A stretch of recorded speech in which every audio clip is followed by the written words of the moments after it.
You're listening to the Really Very Crunchy podcast with your hosts, Emily and Jason.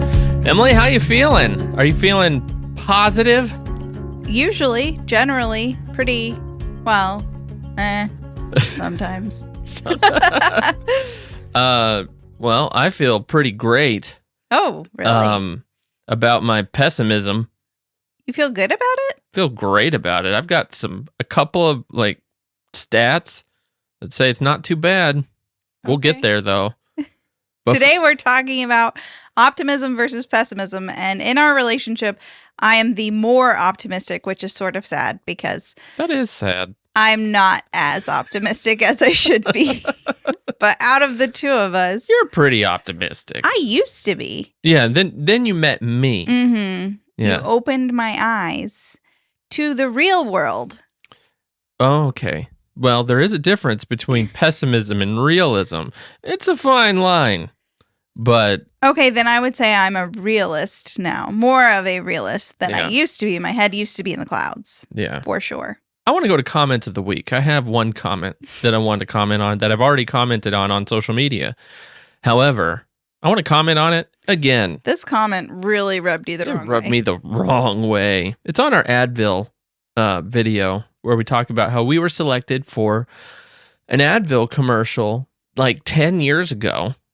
And they paid us $1,000 to show the back of us putting up Christmas lights.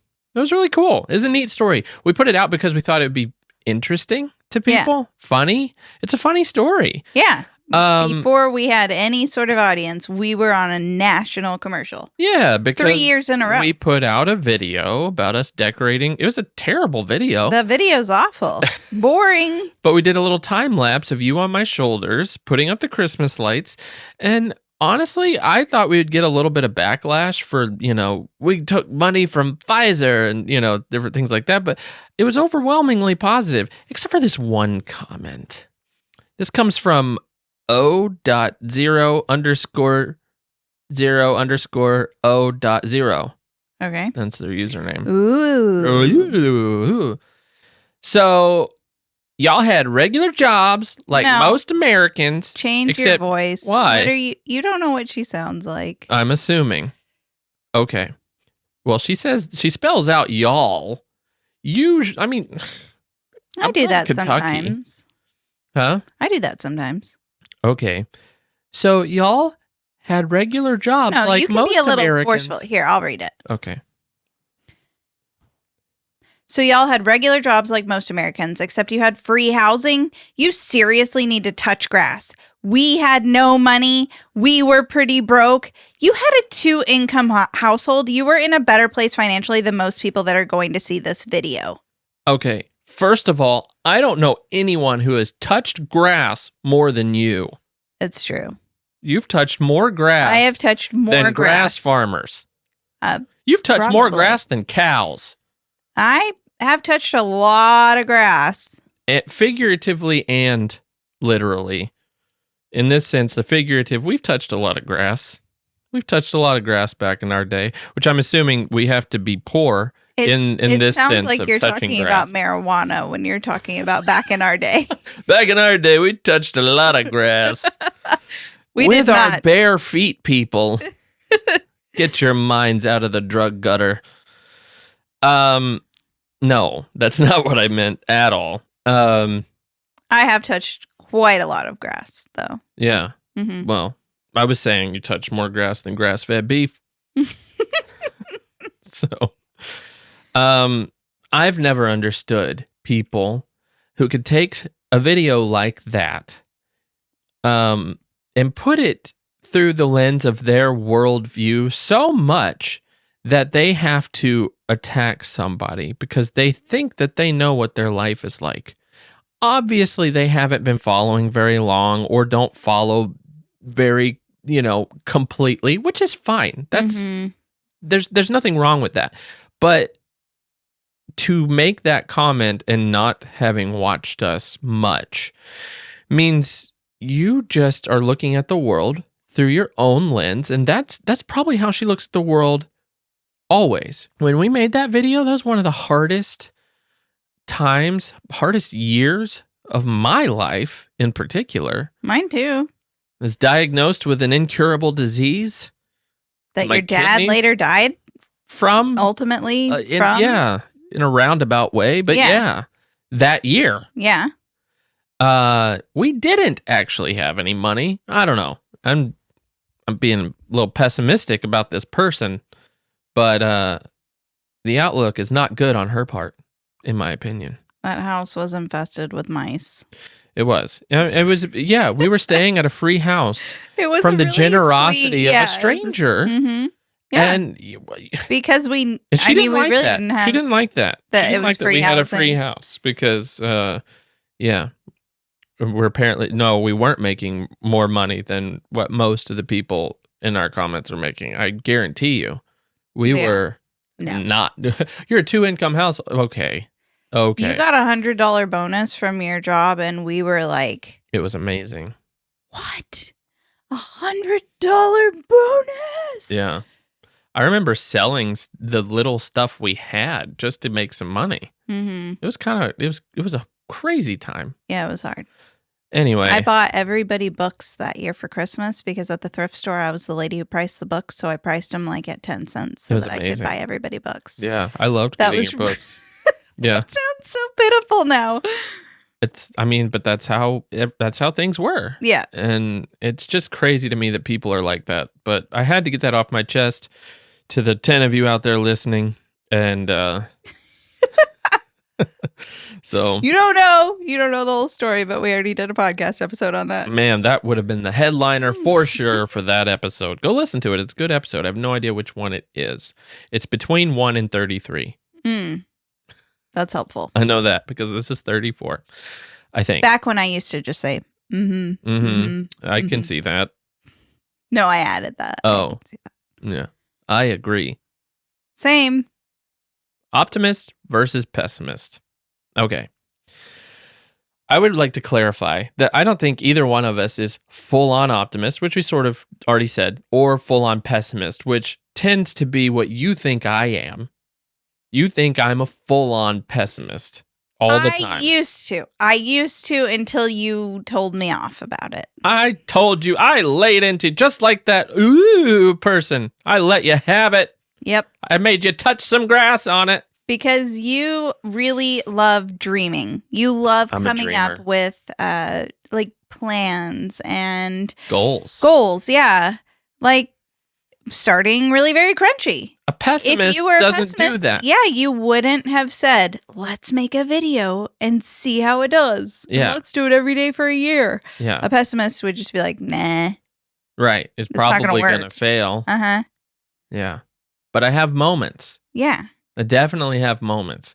I think just like anything else, there is a balance. There is a spectrum of things like optimism, pessimism, realism, and we can talk about how those play a part. But I find myself being an optimist in certain areas, like we just said, and then a pessimist in a lot of other areas.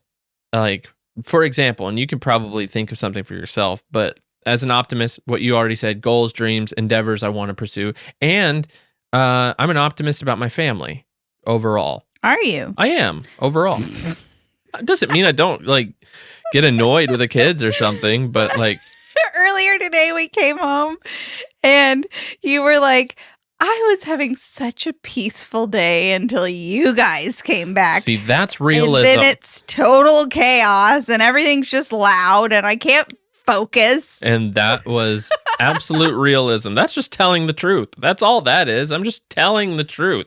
That's not pessimism. Yeah, but I'm just thinking about you being like, I'm so optimistic about my I am. Earlier. Yeah. Okay. Oh my goodness. Whatever. And I tend to be a pessimist, and this is not good. This isn't good. I fully agree that it's not good. About your extended family? No. I mean, no. About people and their intentions. Oh, yeah. And non-deep relationships. Like, and of course the easy ones like politicians, modern culture. Like I'm a pretty big pessimist about all of it. I'm a pessimist when it comes to a lot of authority figures. You are. I am. I'm a pessimist so much about people and their intentions because I feel like, I kind of wanted to hit on that again, but I feel like so many people, and I include myself in this in a lot of instances, are out for themselves. And what do they want from you? Are their intentions good? I kind of approach life, and I don't mean to do this. I find myself approaching life in a way with strangers. What are you trying to get from me? Why are you being nice to me?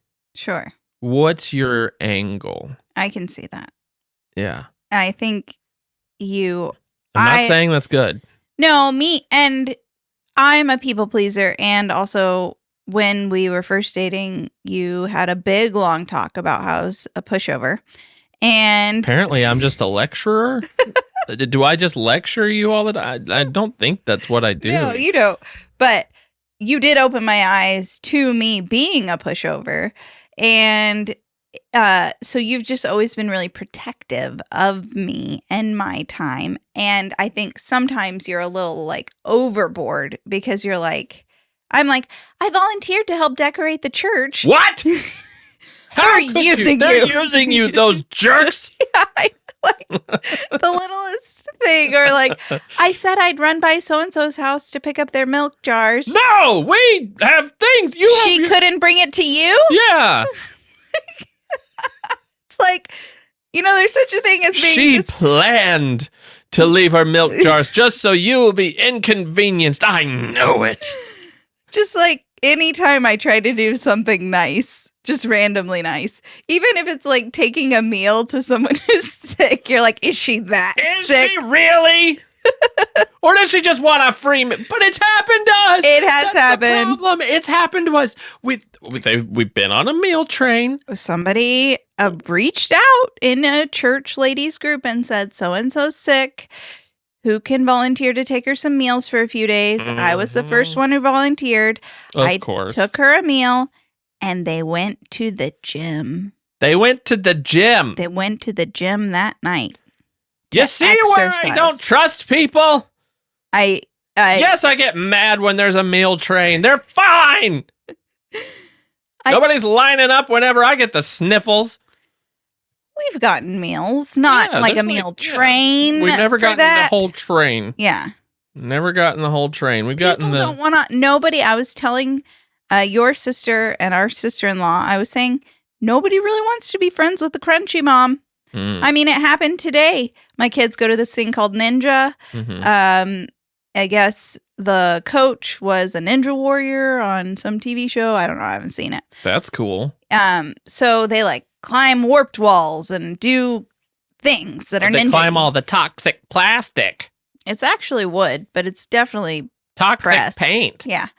So anyway, you've taught me well. They gave out candy canes today. Uh-oh. And all the kids are like popping it open. And I'm like, you can go ask if it has red 40. And Oaks is like, you should ask. So I just walked up and looked at the jar. And it's like, not only got red 40, it's got red 40 Lake. I didn't even know there was red 40 and red 40 Lake. Red 40 came from there's a lake. Multiple red 40s. That's and this crazy. one had both. So I mean, I was like joking around though, but the boys usually don't care about that kind of thing, but they seemed a little disappointed. And I was like, it's basically poison. Like, who wants to be friends with me when I'm trying to... Well, you weren't saying it to the people. I'm joking. Yeah. I'm joking. Well. But there is a little kid there whose mom told me that they watch my videos, and he has started saying, like, does this have food dye in it? Before he eats something, they eat food dye. Uh-huh. But I almost went up to him and said, that has food dye. Well, it's a good thing you avoided temptation. I wanted to, though. It would have been hilarious. You know that stuff that's in your mouth, kid? Nobody wants to bring the crunchy mom. Nobody wants to bring the crunchy mom a meal, so I don't blame them. Yeah. I would take a meal, though. Okay. We'd take one any day. I'll take one. Hey, your mom gave us a meal when we were sick. That was nice. She did. That was sweet. She was the meal train. She was the meal train. She was the engine and the caboose. Bringing in that wonderful soup. It was nice. It was delicious. I think we've gotten 2 meals before. From her? Years ago. Her and then another friend of yours. From a sickness? Or maybe it was just a pregnancy. Pregnancy or baby birth. Yeah. Okay. Well, I think our first baby, before you were the crunchy mom, before you were crunchy, we got a whole meal train. Wow, this is crazy. I didn't realize this. Listen. Before you were crunchy, we had a full-on meal train when you had a baby. Pork chops, mashed potatoes, green beans. That's what everybody brought. Wow, you sound complaining right now. No, but it was just like, how did nobody coordinate this? Why do I have so much pork chops? But by baby 2, it was well known that you were a little bit crunchy. And we got like 2 people. No, that's because it was right in the middle of COVID. Nobody was making yeah. meals for anybody. That's true. I don't even think we got a meal train. Maybe not. We got some. I'm sure your mom did. Yeah. Yeah, but yeah. Okay. Well, anyone out there, if you want to send us meals, we'll be sick sometime. I'm optimistic that we'll get a meal train next time we're sick. We'll just post it on social media. Oh, no video today. We're sick. And we start getting stuff in from like, I don't know, these healthy meal places. Thanks. Crunchy meal places. Mm-hmm. We're going to do that. We are not. We aren't trying to use you guys for anything but views. Is what? Can't say that. I can't. That's too real, Emily. Oh. No. We have a relationship with you all, the parasocial relationship. We love it. We're your buddies. Parasocially. Parasocial buddies. Is the crunchy lifestyle is definitely pessimistic. Is it? Well, I was going to ask, is it rooted in pessimism or a little bit of optimism? Or is it rooted in optimism? Is it rooted in optimism because it's like these choices matter. The choices I make for my family matter, and I can make better choices. It's not, these ingredients are horrible. If I keep eating these, I'm going to get stomach cancer. It's sort of both, I guess. So it just depends on how you, it's a mind shift from I want my gut health to be great as opposed to this is tearing trash. Me apart. Yeah, I guess that's true. But I think for me, mine is more optimistic. Like I want to give my children the best foundation of health that I possibly can. So I'm making these choices. Yeah. But it is a little pessimistic when I look out and I'm like, wow, everything is garbage. And everything is toxic. Or and then is that just realism? You can fall into this like state of fear and anxiety too then. Yeah. There was a time, and this is really bad, I was scared of my children eating non-organic strawberries. They're like one of the worst berries for pesticides and so I mean all berries, if you can buy them organic, their berries are on the dirty dozen list. So which is expanded to the dirty 15. But I've actually felt worried when my child was eating non-organic strawberries. Should be the dirty 30. I bet there's 30 things out there. The dirty dozen has expanded to the dirty 30. You've been thinking about that the No, whole time I just came. Well, yeah, I haven't been listening to you. I've just been thinking about that joke. It didn't really land, but it's because we had moved on, and I was pouring my heart out to you about how I was scared about my child eating non-organic strawberries. The dirty 30. But then, I mean, I kind of had to step back and be like, okay, this is not the rule. This is the exception to the rule. And whatever we do at our home is the rule, and that's all that matters. And being scared of food is not healthy. That's called orthorexia, and I don't want to ever fall into that or make my children fall into that. And just for the record, I didn't say anything to my child to make him scared of them. I'm scared of food. You're scared? Certain foods. I'm scared of beets. I ate beets tonight. I'm scared of them. You know why? They taste like dirt. They're delicious. You like dirt then? Go touch some grass. Sugared dirt. They taste like sweet carrots to me. Oh, so I shouldn't have put salt on them when I put them in the oven? No, that's good. Oh, okay. Sweet salted dirt. All right. I agree with you. Thanks. Just for the record. All right. So I found a Washington Post article that looked really interesting, but it was behind a paywall, so I didn't do anything with it. So then I moved on to a Forbes article, which I could read, that says there's advantages to being both pessimistic and optimistic. Research has revealed that optimistic people are likely to achieve more and be happier than pessimists. Well, duh. Yeah. What is optimism? Well, one of the reasons is that optimists encounter obstacles. They have the propensity to anticipate a successful outcome, and that expectation makes them more likely to seek viable solutions. Wait, now that's sounding a little bit like the prosperity gospel there. I think it's just like taking opportunities and It said using they're them to your able to advantages. see the end as something positive, and then they accomplish that. And they anticipate a successful outcome Anticipate seek a viable successful options outcome or solutions. And seek viable solutions. I don't really know what you're doing right now. but Nothing. that's I'm just weird. talking it out. Okay.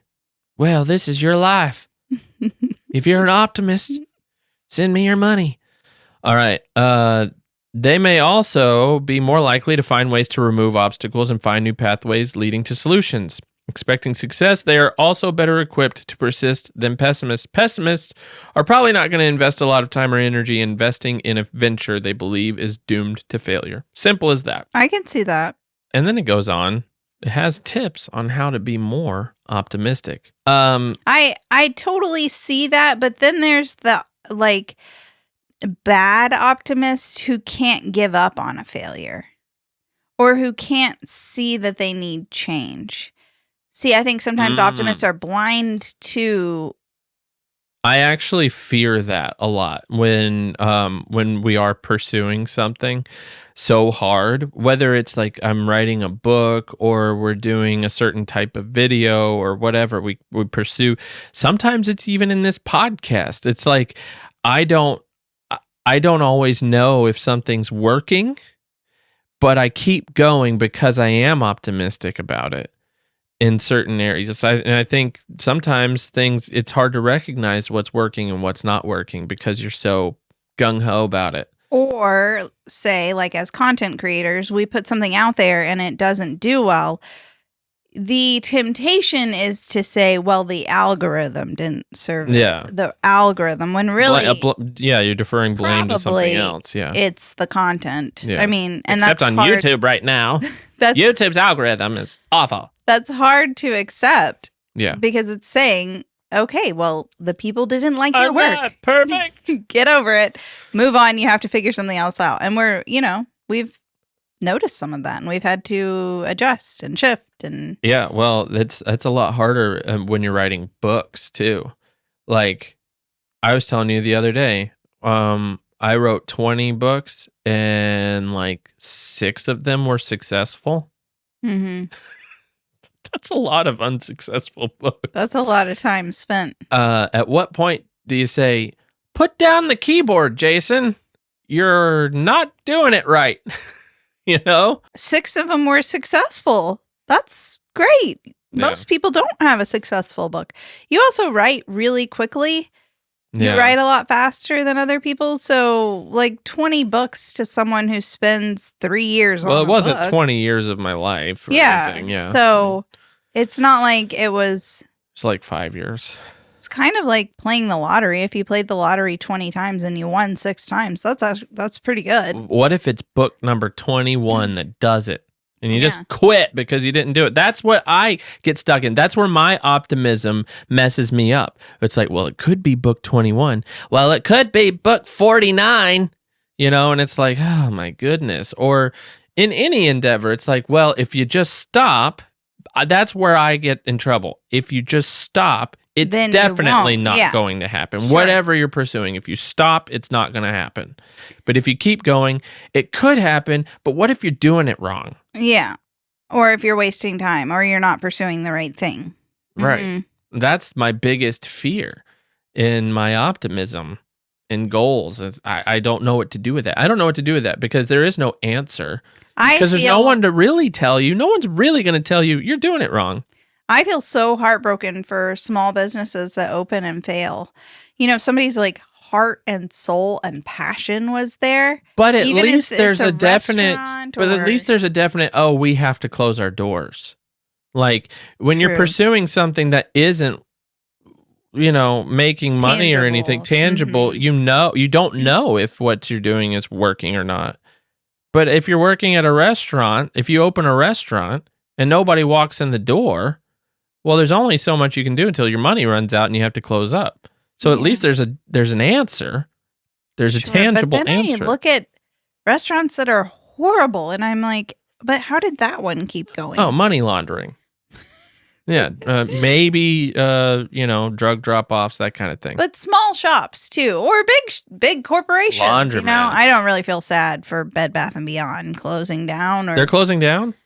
I mean, No! I'm kidding. They've been gone for over a year. Have they really? I mean, I think they have an online store still, but I don't know. I'm not a Bed Bath & Beyond aficionado. Well, I know we had one here in Paducah. I just didn't gone. know. Really? Yeah. I didn't know that. I don't feel sad for them. I mean, obviously the workers, but I'm sure they work somewhere else now. Yes. But no, I'm saying like the owner. Mr. Bed Bath & Beyond, you don't feel bad for him? I don't. Rolling in his billions and his... I'm talking about people who... Oh, I can't afford my Rolls Royce anymore. I'm going to have to settle for a Ferrari. Darn it. Sorry, go ahead. I don't know. You don't feel bad for big corporations, but little people you feel bad for. Yeah. Yeah. I get it. But that still doesn't answer the question of how you know when to stop. How do you know when to stop your optimism? Well, definitely when you run out of money. Yeah, but there's so many things that people pursue that don't make money. And I guess the answer in that is that you do things that you enjoy doing regardless of money.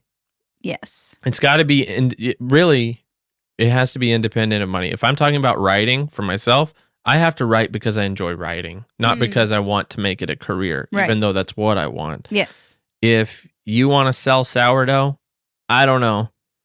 I really don't want it to might sell not sourdough. sell, but you can sure feed people, and you might enjoy the process with your 150-year-old starter. That's not me. I know. I was describing some mom out there, though. Yeah, for sure. She's out there. The problem with those kinds of things are they take investment and time and stress. But you have to like it. Yeah. But even things you like are going to be stressful and take investment. Yeah. And so there's risk. It would just help to be rich. And then you don't have to worry about any of it. You just do what you like. Yeah. Yeah. Well, let's do that. Okay. Just be rich. Let's reach out to Pfizer again. Hey, Pfizer. We just did a video about you guys, and it did okay. You want to pay us? There were a lot of people on that in the comments who are like, "Oh, nice job! This is a secret extra video for them, advertisement for them." It's like it absolutely was not. Nope. How to be more optimistic according to Forbes. Let's hear it, Forbes. All right. Morning pages. Have you heard of this? Morning pages? Yeah. So when you take 10 minutes or so to write down whether you expect the day's events to unfold favorably or unfavorably. You do that? Well, I'm not saying I do it. I'm saying Forbes says you could do it.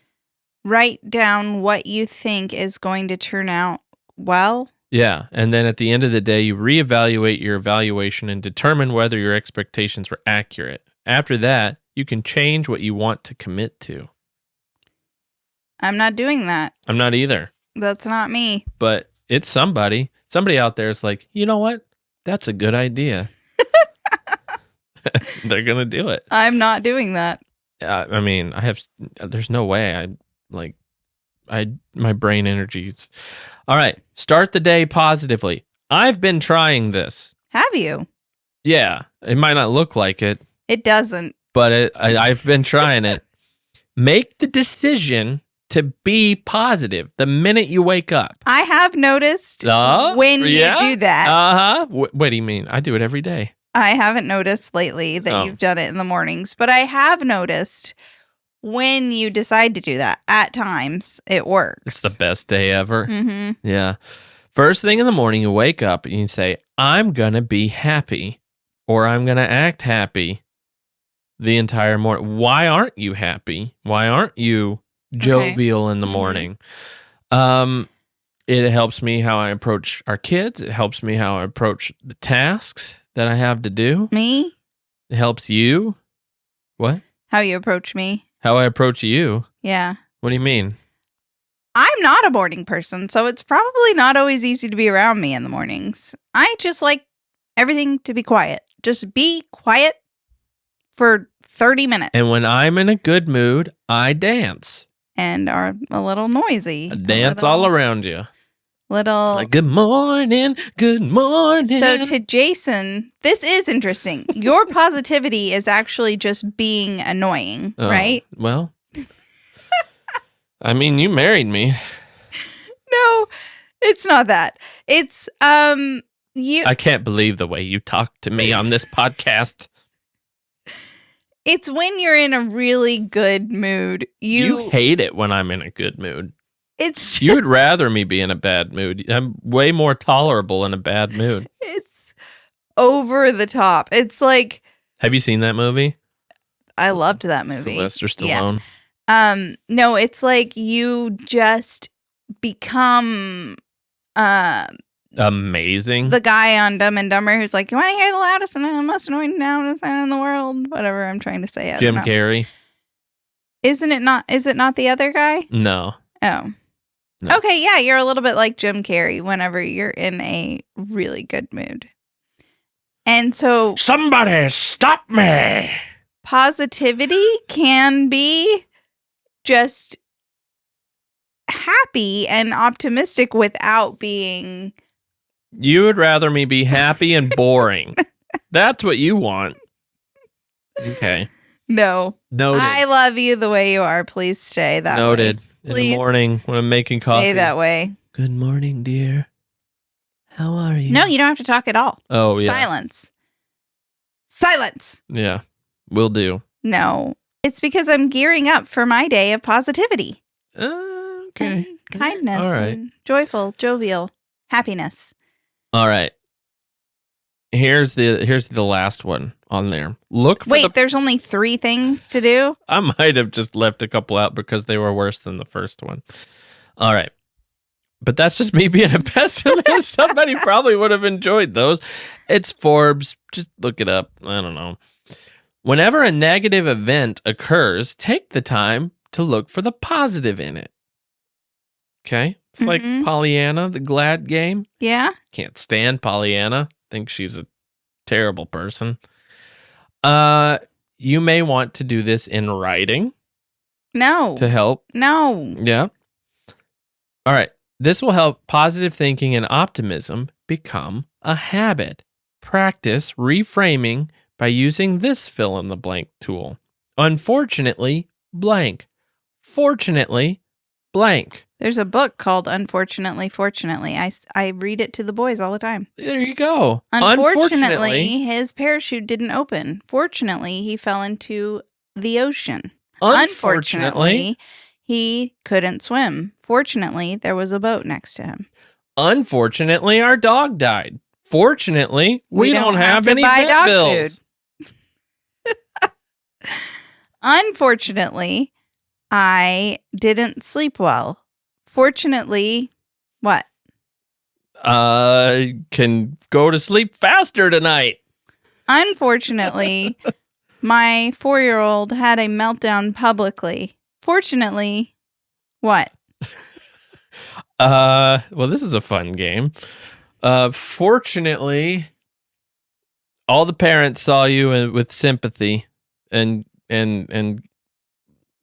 you know, stood with you in solidarity. That doesn't, yeah. Unfortunately, my child has the flu. Fortunately, movie day. Unfortunately, we wrecked our new car 3 times. Fortunately, our insurance premiums are only going up $200 a month. 200? I don't know. I made that up. Man, I was like, what? Oh. That's a lot. We bought a car. We had a car for 10 years and never once bumped anything, scratched it, nothing. It was time for an upgrade. Because the car was dying every time we turned. Yeah. It would just die, and that's a dangerous thing when you're trying to turn in and you have to cross into oncoming traffic. The car just dies. Yeah, that's a flaw. Mechanical error. So we had to buy a car, and we have wrecked it 3 times. Not wrecked it, crunched. You ran into a pole. Yeah. In Franklin, Tennessee. I just backed into our truck. Just like, I mean, it has a backup camera, and I just like, not going to use it. And then I was sorry. I did take it to the car wash. People have to go to the car wash. Well, I did. At least you closed the vent. I closed the little vent thing. Yeah. I don't know how well Why that are works, they using scented soap at the car wash? You want your car to smell good on the outside. So weird to me. It is weird. Anyway, somebody at the end of the front of the car wash wasn't going, and it's one of those things where it like puts you on this little conveyor belt and it doesn't stop when somebody in the front of the line just didn't go. They had their brakes on. I got squished between 2 cars. That's crazy. It's like, it was horrible. And then I, talked to the manager of the store, and they're like, we're not liable. We have a sign. Yeah, I've seen the sign. Well, okay then. Good thing I wrecked it anyway. The parts are going to be replaced. What do you think about Pollyanna and the Glad game? I think it is beneficial. Isn't Pollyanna annoying? No, come not on. Really. Here's the annoying part. Okay, I'm going to show you a video. No, of Pollyanna. Hold on. I tried to do a No Complain November challenge. How many days did you get into it? I didn't even make it 1 day. Even when I was like, okay, I'm not going to complain. I'm not going to say anything negative. And I really committed myself. It just happened. And I think part of it is that our comedy, like the way we joke is Don't sort you blame of really negative. very crunchy. I'm not talking Don't about really you very blame crunchy. I'm us. saying between She's us. been good to us. The way we communicate has a little bit of a negative tone. Wait, a lot of times. Are you coming at us for the way we talk now? I'm not. I'm just saying we can be negative, and it's a way that we make each other laugh. Like, it helps us get through the day. Yeah. So I think that it's sort of just in comedy, like in the way that I am joking around. Mm-hmm. I can be pretty negative. But I guess I just complain. I don't know. Anyway, I didn't make it 1 day. And I kept trying, and I kept trying, and I kept trying, and I never made it. But I do want to change that way.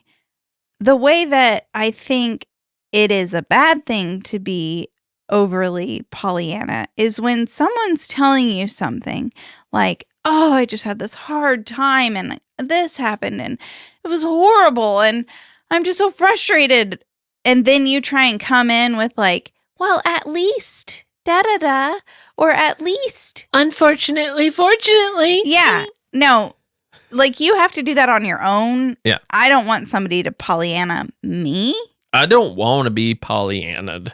I'm okay with being a little Pollyanna in my own life. Yeah. That's what I want. But I don't think we need to be Pollyannaing other people's situations because that doesn't allow them to feel that annoyance or frustration. Yeah. And it doesn't feel empathetic when someone's like... It's just pathetic. Really. But it's good intentions and they're just trying to be nice and they just want to help you feel better. To see the silver lining, to see the bright side. But thank you for the bright side. Now get out of my face. Don't want the bright side. I want to complain to you about what happened. You don't ever have to worry about me Pollyannaing you. I'll never Pollyanna you. You have to Pollyanna me. Do you like it when I Pollyanna you? It depends. I think married couples can Pollyanna each other a little bit. Because you know each other on such a like deep and intimate level. Yeah. And you are in it You know how to together. Pollyanna somebody. Sure. But when you're Or just... your significant other, yeah. Yeah.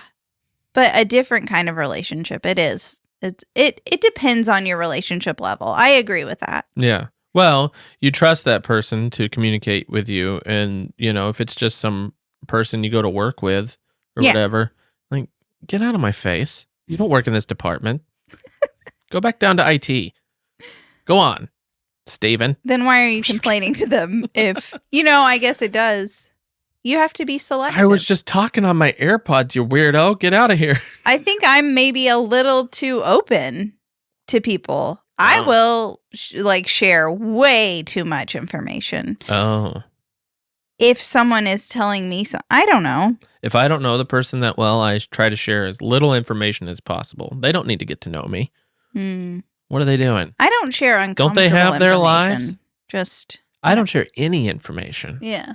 Like, I don't even want them knowing my name. But the way you forge a deeper relationship is Why would I want sharing. that? I have a wife and kids. Yeah. Who needs another relationship? What is a friend? Okay, Mr. Basketball Coach. Okay, not my fault. I don't want to do this. This was not my thing. But you tried to back out of it, and then the guy was like, hey, there's a group of guys who plays basketball on Thursday, and you're like, oh, okay. No, you know what he said to me? Okay, well, let's tell the story. Our kids are doing basketball. As I was signing them up, I said, hey, Jason, do you want to be a coach or a referee? And I felt like, here's what I felt. Well, here's what I felt like. I felt like it was one of those moments where my wife would be so proud of me. Nope. If I said yes to being one of our kids' coaches on his team. And so I look at her. You were in the other room. I couldn't see anything. Nope, I hollered. I guess Hey, Jason, you want to be a coach or referee? Because I wasn't going to do it. I didn't know you were signing up in the moment. Yeah, I didn't have time to process it. And you said, sure. And I said, coach or referee? And you said, I want to be the best. Coach. So I clicked coach. I thought it was a hypothetical. Nope. I didn't know you were signing up. Anyway, Jason. Well, now I'm a coach. He tried to get out of it. 6-year-olds. He messaged and said, I don't really want to do this. I played basketball 1 year in high school. I don't know drills. I don't know. Get the ball in the basket. Leave me alone. I'm going to be working on something. Can I do that at practice? I told you I would help you. I don't want your help. Okay. So anyway, but he said, well, there's a group of guys who get together on Thursdays and play basketball. And you said that sort of made you want to stay as a coach because you couldn't be a coach. You couldn't for back like out 5 seconds. Now I'm over it. You're never going to go and play? I haven't. But you could. The option is there, yes. You know what he said, though? Here's what the email came back, and it kind of stabbed me in the gut a little bit. I was making my excuses. I was saying, I don't know how to coach kids or whatever. And he's like, well, are you a nice guy? And, whatever. I don't know how he said it, but he said, you'll be great at it. He believed in me. And he's like, you'll be great at it, man. Oh, he's an optimist. He's an optimist. Wait, and I'm over here like, I'm going to be terrible at it. Are you a nice guy? You said, yeah?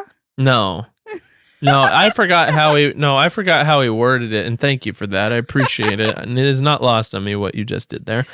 I don't know. He was so optimistic about me not knowing much about coaching, number one, not knowing much about, I know enough about basketball to watch it and enjoy it. You know more than me. Well, I'm not asking you to be a coach. And so he's like, you'll be great, man. You're going to do a great job. So maybe we do need some Pollyannas in our lives. Yeah. And it made me feel guilty. I'm like, are you sure you don't have another dad that just didn't get a chance to coach? He's like, I'm sure I could find somebody if we really needed to, but I think you'll do a great job. You don't know me. Get out of my head, man. So now I'm a coach. of a bunch of 6-year-olds, or it will be. Maybe this is going to be my Mighty Ducks moment. Yeah. My Gordon Bombay moment. I just got to get pulled over for a Quack. DUI. Quack. It's my community service. That's the whole premise of the story. He got pulled over for a DUI. He was drunk driving, and he got arrested. And he had to do community service as a hockey coach. What? That doesn't even make sense. That's Disney in the 90s. It didn't have to make sense. You were drunk driving, so we're going to put you in charge of a bunch of children? Yeah, imagine if it was made in the 70s. Oh, it's vehicular homicide. We're going to put you in charge of a bunch of children to play hockey. Sorry, that's a step too far, maybe. But, 90s was a little bit more optimistic about the DUI people. Wow. Yeah. You didn't know? You don't remember that? Nope. Went on to coach the Junior Olympic Games in D2. Wow. Kind of showed up in D3, but not really. I don't know what happened to him. Good movies. I loved those movies. I've watched those movies hundreds of times. Hundreds. We have watched them together. They are the reason I owned rollerblades and a hockey stick and a puck. Did you go outside and try? Yes. Really? Yes. I played hockey on my front porch because of Mighty Ducks. Cute. It wasn't very cute, but I did it. And I won every time. Fulton Reed. Yeah. That was amazing in my head. All right. PositivePsychology.com. That sounds real. Talked about a Canadian study that was done. The researchers. All Canadians are optimistic. I wondered if you would say that. The researchers found that having realistically pessimistic versus unrealistically optimistic health expectations was related to both reduced depressive symptoms and risk of death. So, in health, you know, realistically pessimistic is better than unrealistic optimism. Similarly, so sort of like being crunchy. Maybe unrealistic optimism versus realistic optimism when health is deteriorating was associated with a 313% higher death rate. Wow. Yeah. According to this study from this website that doesn't sound real. So if you're facing a scary diagnosis, don't be optimistic about it. Just be super depressed and no, that's not what it's saying. It's just saying be realistic. Okay. Have realistic optimism. Not okay. But what do you think that the people who have unrealistic optimism maybe have a scarier health diagnosis, so they are just clinging to the hope of healing because they don't have any other option? I don't know. So this study doesn't seem. Well, I mean, it is what it is. It says clearly optimism versus pessimism is not black and white. There's room for realism in this equation. Realistic optimism serves a protective function by allowing a person to remain optimistic while accepting the reality of difficult situations. A pessimist sees a dark tunnel. An optimist sees a light at the end of the tunnel. A realist sees a freight train. And a train driver sees 3 idiots standing on the tracks. I'm rolling my eyes. I'm rolling my eyes for those of you who are listening. I mean, that's what it said, but that's from the website? Well, I think that's actually the person in the study said that as a, I don't know. Yeah, it was on the website. That joke? Yeah. It's funny. That's funny. I like it. Surprise, surprise. Everything should be in balance. That's what it all comes down to. A balance. So I wonder if people who slackline live longer. They're really good at balancing. Okay. All right. You did it. You ended it. You ended the podcast with that one. Good for you. Nice work. I was not really trying to be funny. I wasn't even a good dad joke. It wasn't. It was bad. It wasn't. Really not good.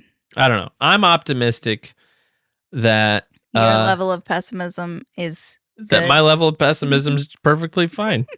Yeah.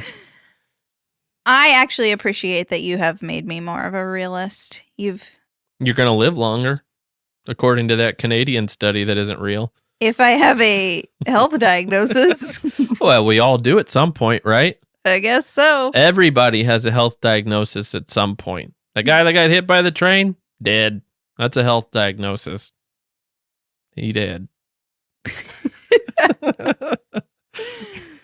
Thank you so much for listening to this episode of the Really Very Crunchy podcast. I'm optimistic that you're going to tune in for the next one and leave a review for this one. 5 stars. I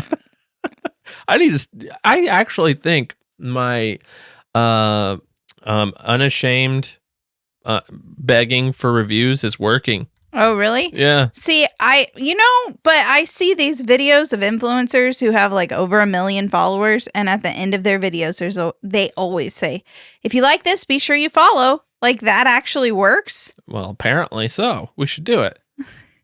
At the end of a skit. If you like this skit, be sure you follow. Yeah, we should. We should try it. You just run through a whole skit and... But does that make somebody then like... Camera.